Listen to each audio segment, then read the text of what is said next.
আমাকে, আমি বাঁচতে চাই না। কি করব আমি বেঁচে থেকে? কিন্তু আপনার সাথে কি হয়েছে? আপনি কেন আত্মহত্যা করতে চাইছিলেন? কি হয়েছে? আমার সঙ্গে কি হয়েছে? আমাকে আমাকে আমার একমাত্র ছেলে বাড়ি থেকে বার করে দিয়েছে ধাক্কা মেরে।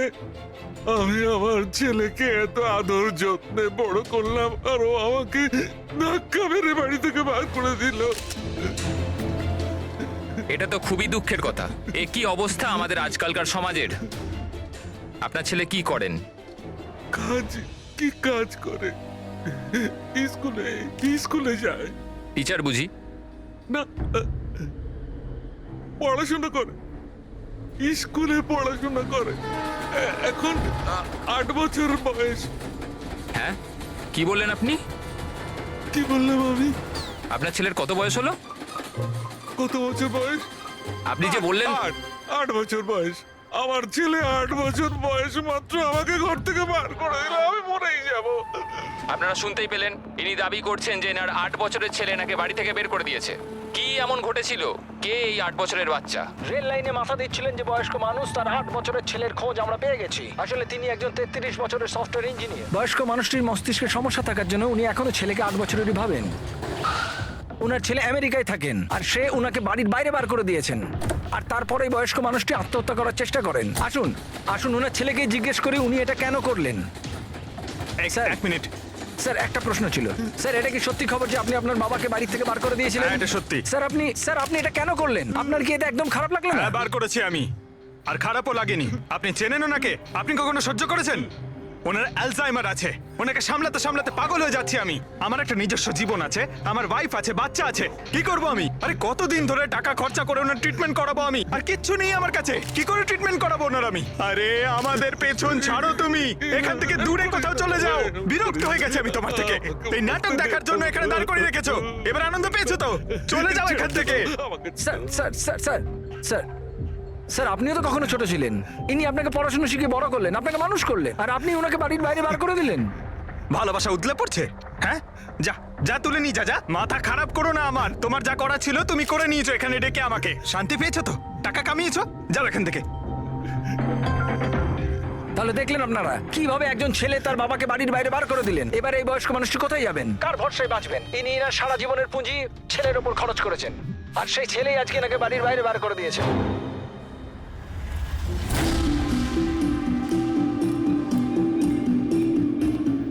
সুন্দর সুন্দর বেলুন আছে, বাড়ির বাচ্চাদের জন্য নিয়ে যান। বেলুনওয়ালা এসে গেছে, বেলুনওয়ালা। এই যে ম্যাডাম, বেলুন বেলুন নিয়ে নিন, নিয়ে যান। হ্যালো, বেলুন বলবেন, বেলুনওয়ালা। বেলুন বেলুন নিয়ে যান, বেলুন। বেলুন নেবে নাকি বাবা? বেলুন নিয়ে যাও। নেবে বেলুন? বেলুন বেলুনওয়ালা, বেলুন বেলুন নিয়ে যান।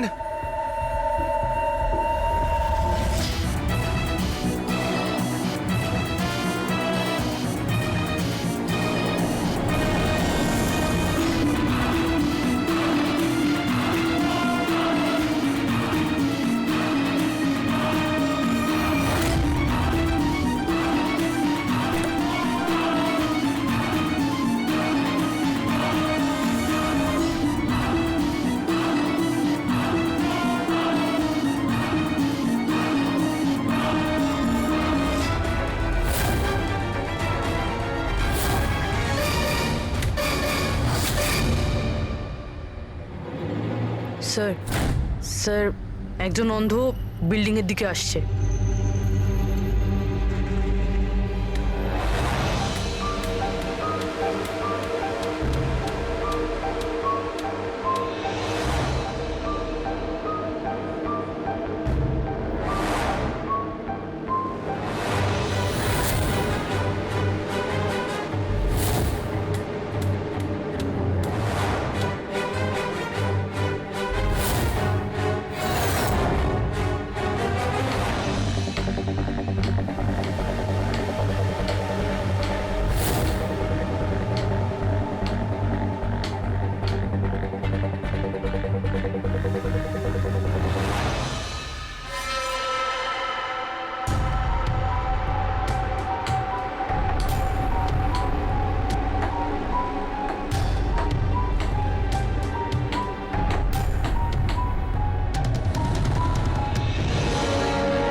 হ্যাঁ তাই তো। স্যার এতজন অন্ধ একসাথে? আমরা তো একজন ভেবেছিলাম, এখানে তো 8-10 জন বেরিয়ে গেছে। মনে হচ্ছে এটা ওদের চাল। আপনারা যাবেন কোথায়? এক মিনিট আপনারা সবাই একসঙ্গে এখানে কি করে এলেন? আরে কি করছেন এখানে আপনারা? আরে সবাই একসঙ্গে কি হয়েছেটা কি? হ্যাঁ কি হয়েছে? এখানে চোখের ফ্রি চেকআপের ব্যবস্থা করা হয়েছে। সম্পদ বলল, মানে ওই আমাদের এখানে ডেকে এনেছে। দেখুন এখানে কোনো ক্যাম্প হচ্ছে না। আর আপনাদের এই খবরটা কে দিয়েছে বলুন তো? ওই তো ডেকেছিল আমাদের এখানে।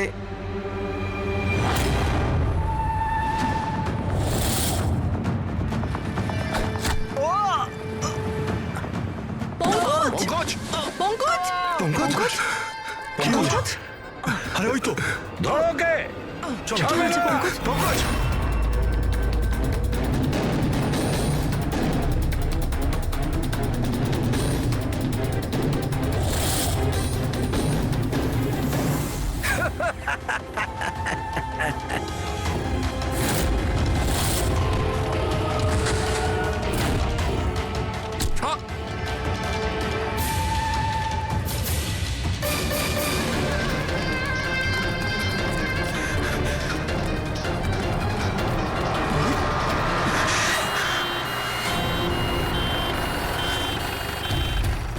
এসো এসো, তাড়াতাড়ি এসো।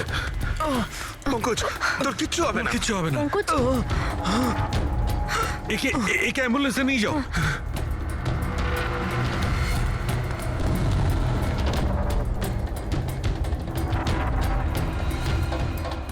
পঙ্কজ পঙ্কজ তোর কিচ্ছু হবে না। পঙ্কজ! সারিকা এ নাও, বিষটা জানার চেষ্টা করো। বিষের সন্ধান না পাওয়া গেলে আমরা অ্যান্টিডোট দিতে পারবো না। পঙ্কজ Fast, আমাদের fast. কথা শুনতে পাচ্ছ? পঙ্কজ শুনতে পাচ্ছে না, ওকে ঘুমোতে দিও না। আই উইশ আমাদের কাছে অ্যান্টিডোজটা আছে, না হলে ওকে আমাদের হসপিটালে নিয়ে যেতে হবে। অ্যান্ড আই এম শিওর এই বিষটা আগের বিষটার থেকে অনেক বেশি সাংঘাতিক। সারিকা একটা কাজ করো, ন্যাশনাল বায়ো সেন্টারকে ফোন করো আর ফোনটা আমায় দাও।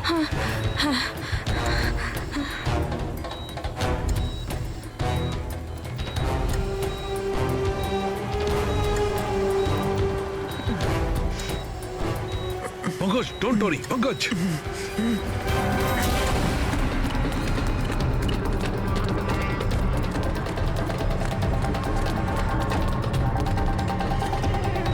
স্যার, ও মাই গড, এটা হতে পারে না। বস, ওর তো বিষটাই পাল্টে দিয়েছে। কিন্তু স্যার আমাদের কাছে এতগুলো অ্যান্টিডোটস আছে, একটা তো অন্তত কাজ করবে। কোনো কাজ করবে না বস, এটা গাছের বিষই নয়, ও বিষটা পাল্টে দিয়েছে। এবার কি হবে সালুকে? কিছু একটা করো। পঙ্কজ, পঙ্কজ কিপ ব্রিদিং, সব ঠিক হয়ে যাবে। হ্যাঁ,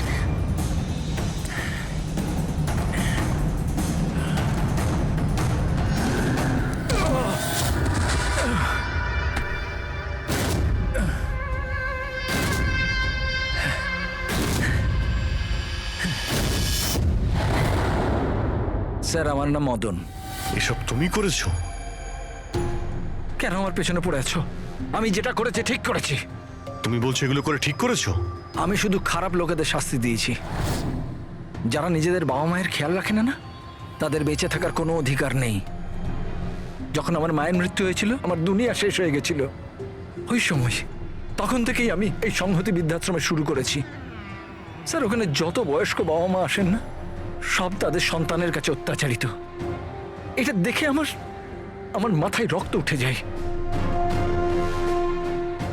আমি সেই সময় সিদ্ধান্ত নিই যে এই সবগুলোকে আমি শাস্তি দেব। সেই জন্য এদের মেরে দিই। আমি কি ভুল করেছি? আমি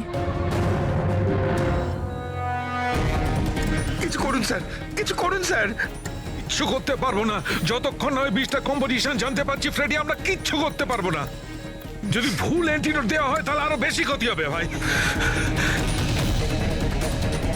স্যার, স্যার পঙ্কজের অবস্থা তো খারাপ হচ্ছে আরো।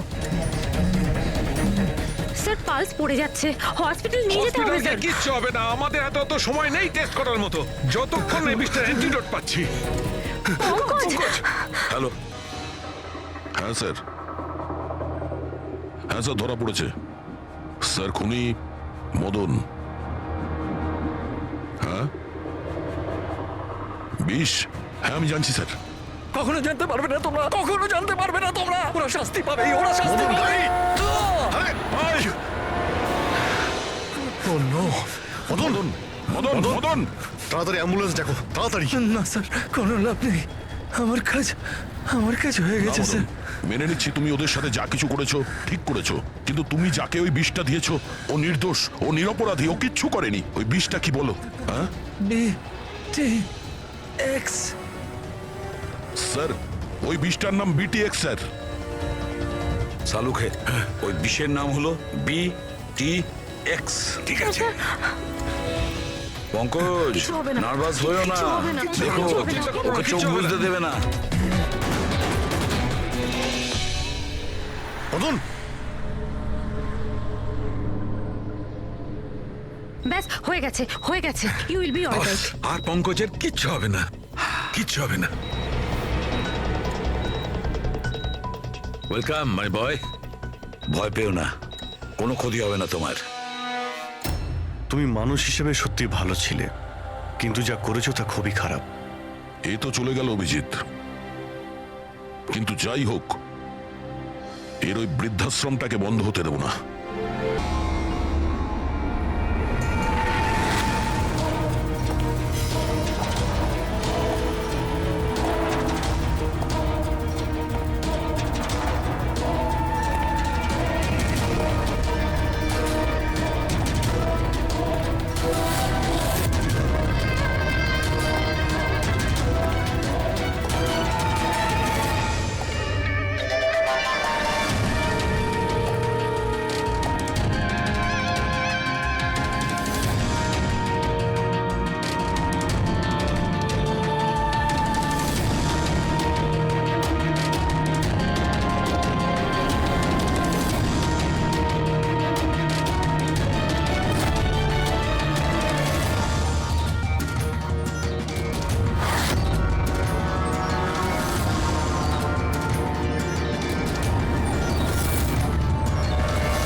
এবার এই আগুনে অনেক মানুষ জ্বলবে।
আবে কানা নাকি, দেখে যেতে পারিস না? অন্ধই আমি ভাই। আরে আরে ভাই, সরি আরে সরি, আমার লাঠি। আমি বুঝতে পারিনি। আপনার এইভাবে বাইরে বেরোনো উচিত নয়, আপনার আঘাত লেগে যেতে পারে তো। ক্ষমা করবেন, আমায় আর একটু সচেতন হতে হবে। ঠিক আছে ঠিক আছে, সাবধানে যাবেন। আগে আগে। আপনি যেতে পারবেন না, আমি ছেড়ে দিয়ে আসবো। না না, আমি চলে যাব। ঠিক আছে। Thank you.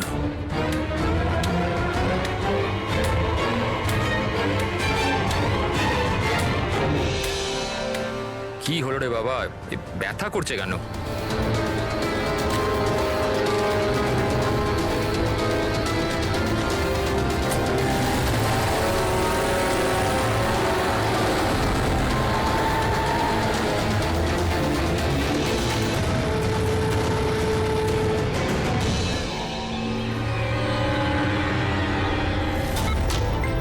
কিচ্ছু হবে না, কিচ্ছু হবে না তোমার। তুমি তুমি তুমি স্থির থাকো। পা ধরো, পা ধরো। Doctor injection fast, quick. Doctor injection দাও তাড়াতাড়ি।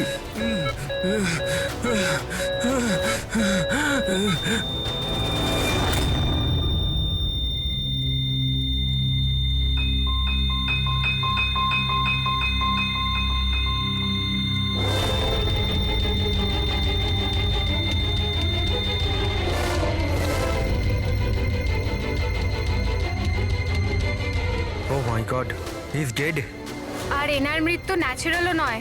এবার কি? আমি জানি প্রিয়া, ইটস এ মার্ডার। আমি ডক্টর সালুখেকে এই কেসের ব্যাপারে সব কিছু বলে দিয়েছিলাম। এতক্ষণও তো উনি ফাইন্ড আউট করেই নিয়েছেন যে রমেনের মৃত্যুর প্রকৃত কারণ কি। বিষ? রমনের মৃত্যু বিষক্রিয়ায় হয়েছে? হ্যাঁ বস, খুব মারাত্মক বিষ। প্রথমে এটা মানুষের মস্তিষ্কে প্রভাব বিস্তার করে। প্রথমে ডিলেরিয়াম, ফটোফোবিয়া, অ্যামিনেশন। তারপরে ওই বিষটা অন্য অঙ্গ প্রত্যঙ্গে প্রভাব বিস্তার করে। বাকি অঙ্গ প্রত্যঙ্গ ধীরে ধীরে কাজ করা বন্ধ করে দেয় আর মানুষের মৃত্যু হয়। ডক্টর সালুখে, এটার কোনো অ্যান্টিডোট হবে নিশ্চয়ই? সব বিষেরই অ্যান্টিডোট হয় ফ্রেডি, কিন্তু সেই জন্যে আমাদের ওই বিষের ব্যাপারে সবকিছু জানা প্রয়োজন। আর বস, এই বিষ খুব সহজে ধরা যায় না। আমাকেও অনেক ধরনের টেস্ট করতে হয়েছে ওই বিষটা আইডেন্টিফাই করতে। স্যার, বীজ দিয়ে মারা আলাদা কথা, কিন্তু এমন বীজ দেওয়া যাতে এইভাবে ছটফট করতে করতে মরবে, এটা কিরকম চমকে যাওয়ার মতো কথা না স্যার? সে যেই হোক এতটাই ঘৃণা করতো রমনকে যে ও ওকে এরকম সাংঘাতিকভাবে মেরে ফেললো। বুঝে উঠতে পারছি না কে হতে পারে, কে হতে পারে। যে কেউ হতে পারে স্যার। স্যার, ওই রমেনের জুয়োর নেশা ছিল। ক্রিকেট, রেসকোর্ট, সাট্টা, সব রকমের জুয়া। আর এইসবের চক্করে ওর 5 কোটি টাকার ধার হয়ে গিয়েছিল। 5 কোটি? 5 কোটি? হ্যাঁ স্যার, ওর কাছে হুমকি ভরা মেসেজ এসেছিল। ওর ফোন রেকর্ডে এরকম প্রচুর মেসেজ রয়েছে যেগুলো ওকে বুকিজ আর সাট্টার লোকেরা পাঠিয়েছিল। এই দেখুন। স্যার, হতে পারে যে এদের মধ্যেই কারুর হুমকি সত্যি হয়ে গেছে হয়তো। বুঝতে পারছি না, কিন্তু যেভাবে মেরেছে স্যার, মনে তো হচ্ছে না কোনো বুকির কাজ এটা। যাই হোক, এদের ডাকতে তো হবেই, দেখা যাক কিছু পাওয়া যায় কিনা। Hello ACP Pradyuman. আচ্ছা, ঠিক আছে।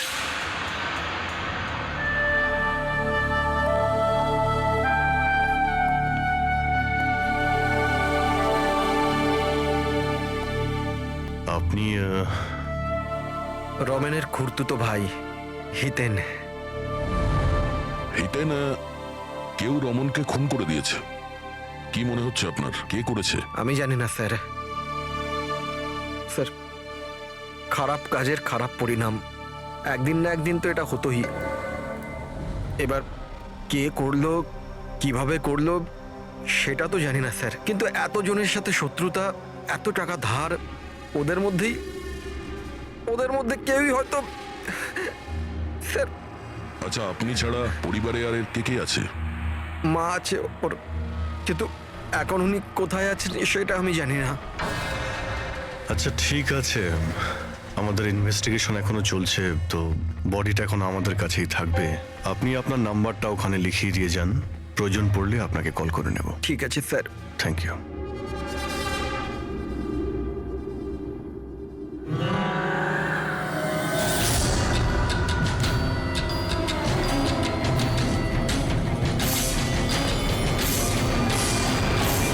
এতটা দুঃখ পাইনি যেটাও দেখাচ্ছে।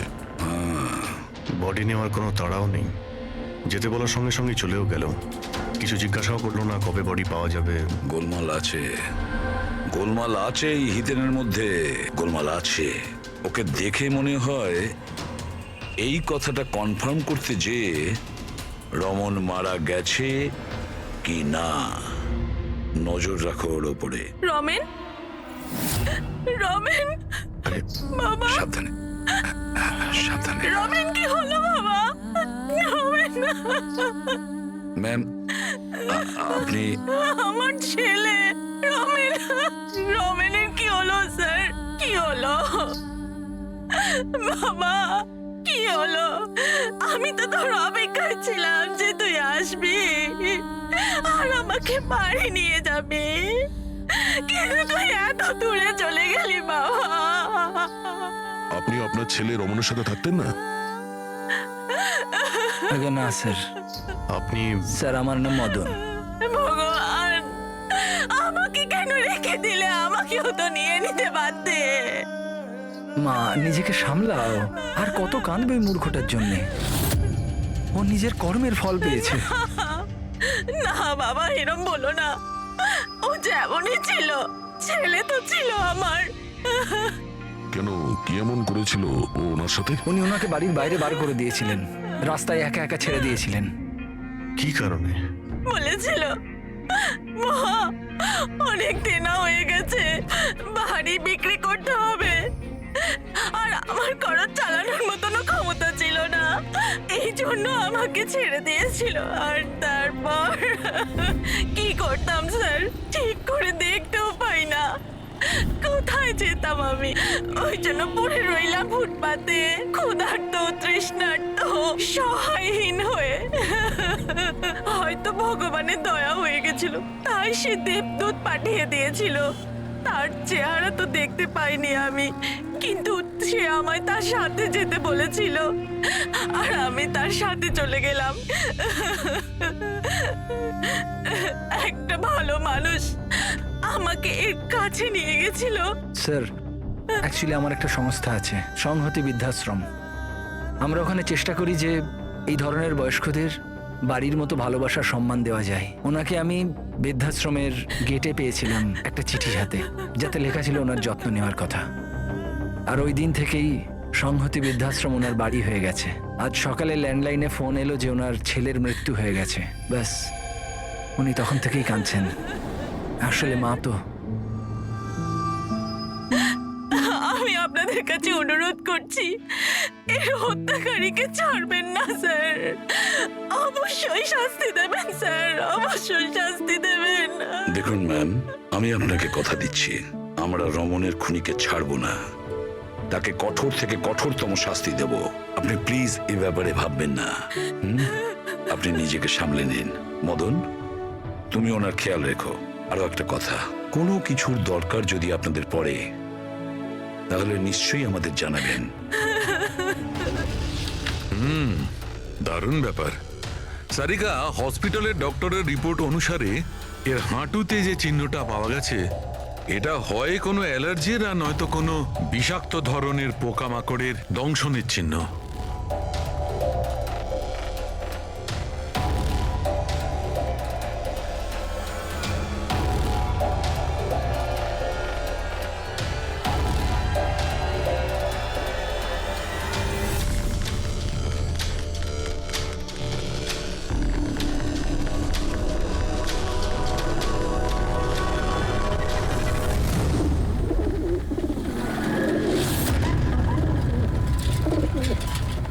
স্যার, এই হিতেনের হাবভাব কিন্তু ভালো ঠেকছে না।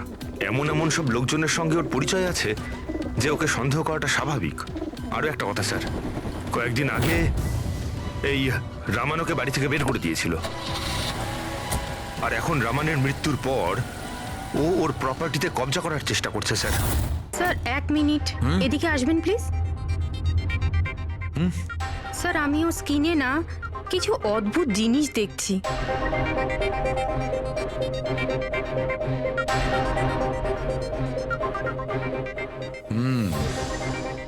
সারিকা, এই যে অদ্ভুত জিনিসটা দেখতে পাওয়া যাচ্ছে, আসলে এটা প্যারাফিন। প্যারাফিন? আরে, তার মানে ওই বিষটা ওর থাইতে ইনজেক্ট করা হয়েছিল? করা হয়েছে, ওই বিষটা এর থাইতেই ইনজেক্ট করা হয়েছে। তাহলে এই মোম কোথা থেকে এলো?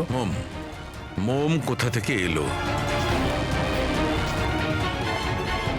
সারিকা, এইখান দিয়ে খনি বিষ ইনজেক্ট করেছে। আসলে এই বিষটা মোম দিয়ে, প্যারাফিন দিয়ে কোটেড ছিল। এই জন্যে এর চামড়াতেও আর এর রক্ততেও প্যারাফিন পাওয়া গেছে। কারণ খুনি চায়নি যে এই বিষটাও শরীরে গিয়ে খুব শিগগিরই কাজ শুরু করুক, সেই জন্য ও এটাকে কোট করে দিয়েছে। আর এই যে বিষটা এসকামাইন, এটা একটা বায়ো পয়জন, জৈবিক বিষ। খুনি সেটা মোম দিয়ে কোট করেছে, এর শরীরে ইনজেক্ট করেছে, আর তারপর মোমটা এর শরীরের উত্তাপে গলতে শুরু করে দিয়েছে, আর বিষটা এর শরীরের মধ্যে গিয়ে নিজের কাজ শুরু করে দিয়েছে। তার মানে এই বিষটা কোনো লিকুইড ফর্মে নয়, বরং প্যালেট মানে ছোট গুলির আকারে এর শরীরে প্রবেশ করানো হয়েছিল। এক্স্যাক্টলি।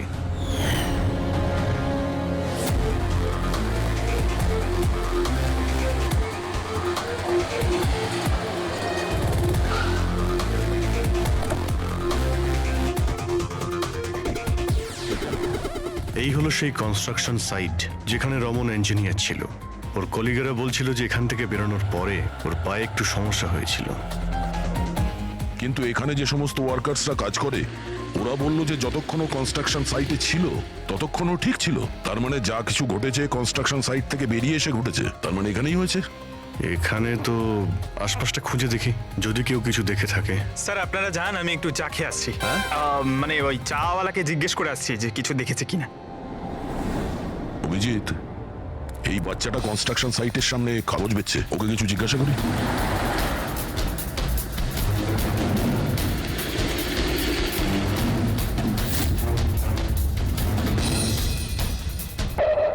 কি নাম বাবা তোমার? চুটকি। ছুটকি। আচ্ছা তুমি এটা দেখো তো, এটা এই ছবিটা ভালো করে দেখো, দেখো তো তুমি একে চিনতে পারছো কিনা। হ্যাঁ, এই লোকটা তো আমার কাছ থেকে খবর কাগজ কিন্তু 3 দিন ধরে আসছে না। তাহলে 3 দিন আগে তুমি এই আঙ্কেলকে এখানে দেখেছিলে? হ্যাঁ, একটা লোকের সঙ্গে ধাক্কা খেয়েছিল, ওনার চোটও লেগেছিল। ওই লোকটা কেমন অদ্ভুত ছিল। অদ্ভুত? অদ্ভুত মানে? আবে অন্ধ নাকি, দেখে যেতে পারিস না? অন্ধ হয়ে আমি ভাই।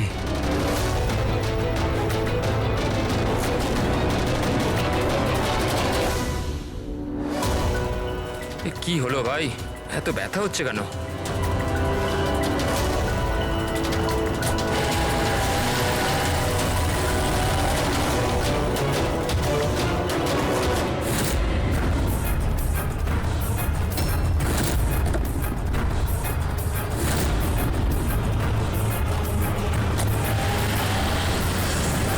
তার মানে ও অন্ধ ছিল না, ওই হামলা করেছিল রমনের ওপর। আচ্ছা এটা বলো তো যে ওই আঙ্কেলকে তুমি চিনতে পারবে? তুমি কি ওকে ঠিক করে দেখেছিলে? না। আচ্ছা ওই গাড়ির নাম্বারটা মনে আছে? না আঙ্কেল, ওই আঙ্কেলকে গাড়ি চালাতে দেখে আমি অবাক হয়ে গেছিলাম, এই জন্য গাড়ির নাম্বার মনে নেই। কিন্তু কি হয়েছে আঙ্কেল? ইঞ্জিনিয়ার আঙ্কেল ঠিক আছে তো? না বাবু, ওর কিছু হয়নি, ও অন্য কোনো কনস্ট্রাকশন সাইটে চলে গেছে, এখনো এখানে আসবে না। Thank you. হ্যাঁ তুমি এখন নিউজ পেপার বিক্রি করছো, তুমি স্কুলে যাবে না?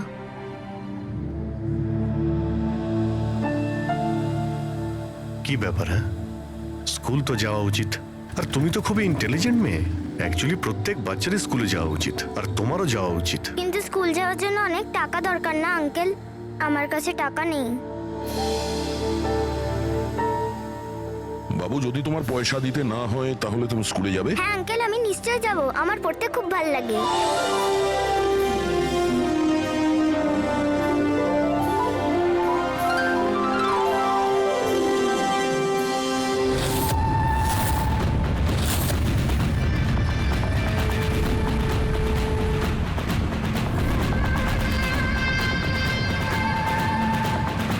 সমীর, এবার তোমার পালা।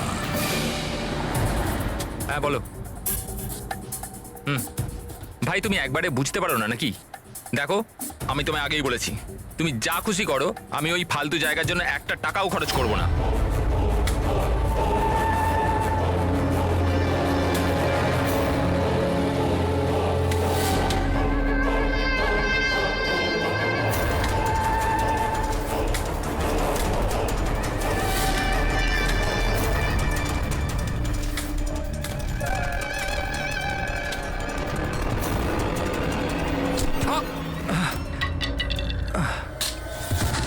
ওই দেখতে পাল।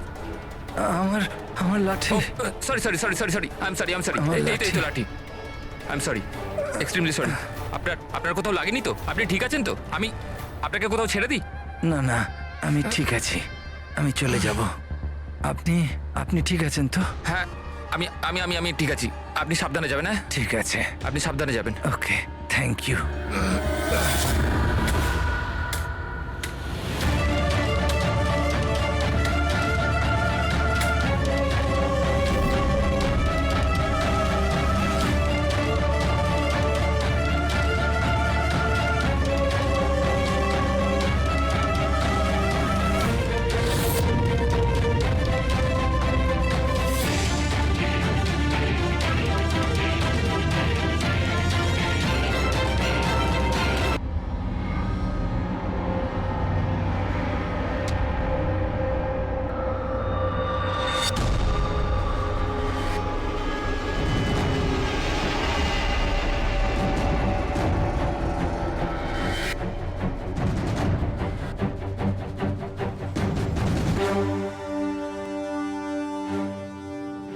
হ্যাঁ শাহরুখে, কি জানতে পারলে?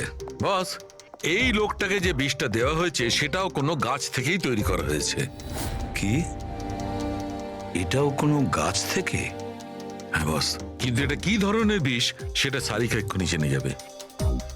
এই বিষটার নাম রিকিউনিস কমিউনিস, আর এই বিষটা আগের বিষটার থেকেও অনেক বেশি বিষাক্ত আর ভয়ঙ্কর। রিকিনেস, এটা কোনো গাছের নাম নাকি? হ্যাঁ ফ্রেডি, এটা একটা গাছের নাম। আর বস, এটা কোনো সাধারণ গাছ নয়, সহজে পাওয়া যায় না। আর খুনি যে কেউ হোক, বস ওর গাছপালা সম্পর্কে খুব ভালো জ্ঞান আছে। হ্যাঁ হ্যাঁ, সেটাই তো হওয়ার কথা এই গাছের ব্যাপারে। তাই তো। কিন্তু স্যার, এই খুনটার কারণ কি হতে পারে? আমরা তো রামানের খুনের কারণ জানি না, সমীরেরও না, আর দূর দূর পর্যন্ত এদের নিজেদের মধ্যে কোনো সম্পর্কও ছিল না। স্যার, সমীর আর রমনের মধ্যে একটা জিনিস তো খুবই কমন। কি? মাই গড, তাহলে এটাই সেই সূত্র যেটা সমীর আর রমনকে যুক্ত করে? তাহলে কি দুজনে একই ভুল করেছে? হ্যাঁ স্যার, রমনের মতো সমীরও তার বুড়ো ক্যান্সার আক্রান্ত বাবাকে বাড়ি থেকে বের করে দিয়েছিল। ওদের ব্যাপারে জিজ্ঞাসাবাদ করতে গিয়ে আমাদের এমন একজনের সঙ্গে আলাপ হয়, যিনি সমীরের বাবাকে খুঁজতে সাহায্য করলেন আর এই কেসটার একটা দিকও খুলে দিলেন। সে কে? স্যার, ইনি doctor Dinesh. Hello sir. Cancer সেন্টারের এইচওটি। সমীরের বাবার চিকিৎসা উনিই করছিলেন। ডক্টর দীনেশ, একটা কথা আমাকে বোঝান। সমীর যখন তার বাবাকে বাড়ি থেকে বের করে দেয়, তাহলে সমীরের বাবা, মানে বলতে চাইছি সমীরের বাবা আপনার ওখানে কিভাবে পৌঁছলো ক্যান্সার সেন্টারে? কেউ ওনাকে হাসপাতাল পৌঁছে দিয়েছিলেন। আমি হাসপাতাল পৌঁছেছিলাম যখন আমি ওনাকে দেখলাম একটা চেয়ারে বসে কিছু বিড়বিড় করছিলেন, হাতে একটা খাম ছিল। আমি জিজ্ঞেস করলাম, আপনি কে? কিন্তু উনি কিছু মনে করতে পারলেন না। আমি ওনার হাত থেকে খামটা নিলাম। টাকা ছাড়াও একটা চিঠিও ছিল, তাতে লেখা ছিল উনি ক্যান্সারের পেশেন্ট, আর আমরা যাতে ওনাকে এখানে ভর্তি করিয়ে চিকিৎসা শুরু করি। অ্যাডমিশনের জন্য যে টাকাটা লাগবে সেটা খামের মধ্যে আছে, আর চিকিৎসার যা খরচ সেটা হাসপাতালের অ্যাকাউন্টে ট্রান্সফার হয়ে যাবে। ওনার বয়স আর অবস্থা দেখে আমি ওনাকে অ্যাডমিট তো করে নিলাম, কিন্তু আমি চিন্তায় ছিলাম যদি টাকাটা না পাওয়া যায়। কিন্তু ভগবানের অনেক কৃপা, পরের দিনই চিকিৎসার সমস্ত টাকা 10 লাখ টাকা হাসপাতালের অ্যাকাউন্টে ট্রান্সফার হয়ে গেছিল। 10 লাখ টাকা? কে কি ট্রান্সফার করেছে? স্যার 100% খুনি করেছে। স্যার, ব্যাংক ডিটেলস থেকে জানতে পারবো? জানতে পারা গেছে অ্যাকচুয়ালি টাকাটা সমীরের ওয়াইফ রত্না দিয়েছিল। এইসব আমার ভুল স্যার। আমার জন্য সমীরের প্রাণ চলে গেল। আমি ওকে বলেছিলাম বাবার দেখাশোনার জন্য খুব প্রবলেম হচ্ছিল, আর সব সম্পত্তি আর সব আমাদের নামে হয়ে গিয়েছিল। তাই আমি সমীরকে বলে বাবাকে বাড়ি থেকে বের করে দিয়েছি। লজ্জা হয় না তোমার? সমীরের বাবা তোমারও বাবার মতনই, তাকেই বাড়ি থেকে বের করে দিলে। তাহলে এসব করার পরেও ওনার ট্রিটমেন্টের জন্য 10 লাখ টাকা কেন দিলেন? আমাকে কেউ হুমকি দিয়েছিল স্যার, যে বাবার চিকিৎসার জন্য 10 লাখ টাকা না দিলে ও সমীরকে আর আমাকে মেরে দেবে।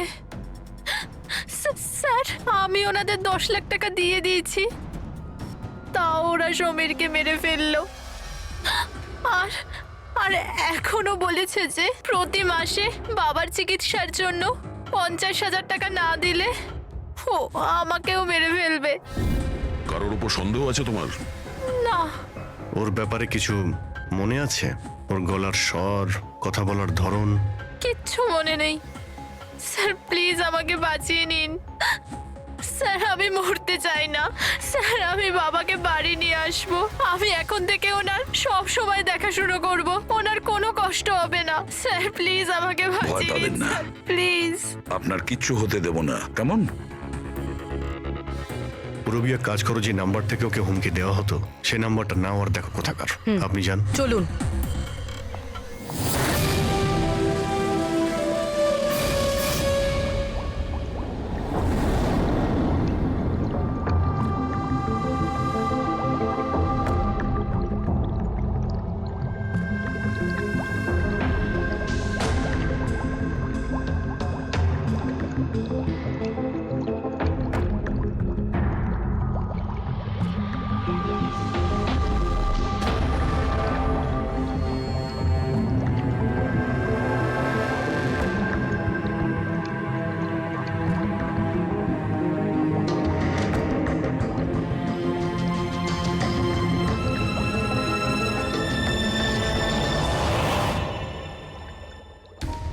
স্যার, আমরা এতগুলো অ্যান্টিডোটস বানিয়েছি, কিন্তু এটার কি নিশ্চয়তা আছে যে খুনি এর মধ্যেই কোনো একটা বিষ ব্যবহার করবে?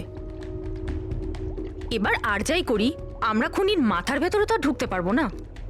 তোমার কথাটা একদম ঠিকই সারিকা, কিন্তু একটা কথা ভাবো, খুনি এই গাছগুলো থেকে বিষ বার করে ব্যবহার করছে, এই গাছগুলো থেকে আগেরটা থেকে আরো বেশি বিষাক্ত প্রত্যেকবার। আমাদের সব সময় প্রস্তুত থাকতে হবে। জানি না পরের বার কোন ধরনের গাছের বিষ কাকে প্রয়োগ করবে, জানি না কার ওপর, কবে, কখন, কোথায়, কোন ধরনের গাছের জানা নেই।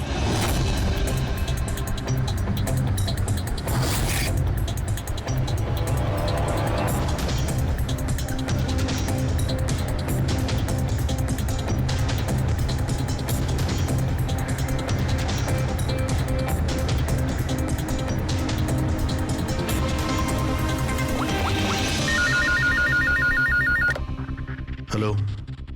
হ্যাঁ হ্যাঁ, পুরবি বলো। স্যার, সেই ফোন বুথটা যেখান থেকে খুনি রত্নাকে খুনের হুমকি দিয়েছিল সেটা ওই বান্দ্রা রেল স্টেশনের কাছেই। Bandra railway station? কিন্তু ওখানে তো খুব ভিড় থাকে, ওখানে নিশ্চয়ই ও অন্ধ সেজে এই কাজটা করেনি। খুবই কঠিন এটা জানতে পারা। স্যার, কেউ কিছু জানে না সেটা ঠিক, কিন্তু একটা বিশেষ ব্যাপার হলো সেটা এই ফোনগুলো সকাল 11টা থেকে 12টার মধ্যে করা হয়েছে। আর রেলওয়ে স্টেশনের কাছে একটা বাস স্ট্যান্ডও আছে যেখান থেকে পুনেতে বাস যায়। পাশেই বাস স্ট্যান্ড আছে, মানে ও ট্রেনে করে যেতে পারে আর বাসে করেও। ঠিক আছে, কোনো ব্যাপার না, দেখছি। ভাইন্দার, তার মানে খুনি মুম্বাইতেই থাকে আর শুধুমাত্র সমীরকে খুন করার জন্যই পুনা গেছিল? তাহলে পুনাও ট্রেনে করে গেছিল, কিংবা বাসে, কিংবা কোনো প্রাইভেট গাড়ি, কিংবা তার নিজের গাড়িতে।